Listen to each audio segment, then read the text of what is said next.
James Wingy, J.C. Lujan, and Ron Hune are three men in a boat out in the middle of nowhere. We were out fishing in the Marshall Islands. It's pretty remote.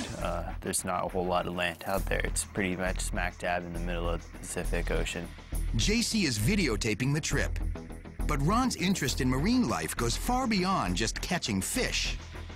As a fisheries biologist, he spent years studying the movement of salmon to help preserve their population. The three friends are on a charter boat, but this is no ordinary kind of fishing because they're not using rods or reels. We were using a hand lining technique, and what we do is we just trail a piece of parachute cord behind the boat and attach to that as a lure. And when you hook a fish, you just draw it in hand over hand with gloves on. It's more hands-on, you know, you've got to get in there. It's exercise as well, because these fish are pretty heavy. They haul in a steady stream of tuna and wahoo. But before they know it, there's an almighty tug on the line that makes their gloved hands burn from the friction. We know it's big because you can feel the weight of it. It feels a little bit like walking a pit bull that's trying to go after something. Then it breaks the surface. When we saw it, everyone was like, oh my God, you know, it's a pretty big shark. They really don't want to bring the shark onto the boat, but they don't want to cut the line either. The boat crewmen are all experienced fishermen from Thailand. They have a procedure for getting the 6-foot shark on board safely. They take a lasso and run it down the fishing line that's hooked into the shark's mouth. They slide the noose over the shark's head. Then they pull it tight over its tail. Now they're going to pull it tail first onto the boat.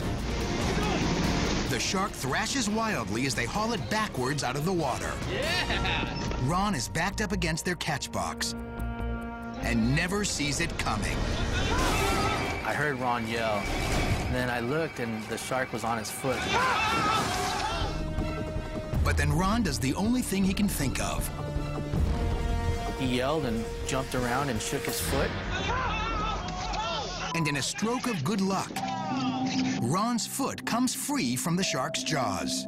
Just as the shark was going to clamp down on his foot again, he was able to get his foot out of its mouth. It surprised me. Okay!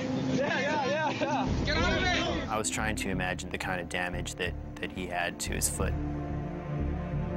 As it turns out, Ron not only survives, he escapes serious injury. The shoe really saved my foot.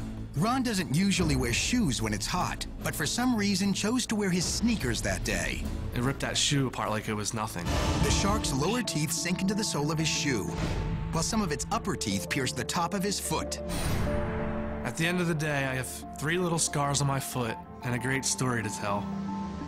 The shark was beautiful, very bright white. The skin kind of glistened in the sun. But unfortunately, the shark is out of the water too long to save it. I'm kind of saddened by the whole incident. As for Ron, he earned a new name. People call me shark bait now. And for a guy who researches fish, there's one lesson he learned the hard way. I'm much more wary of sharks now that I've been bitten. I definitely will wear shoes every time I'm on a boat now.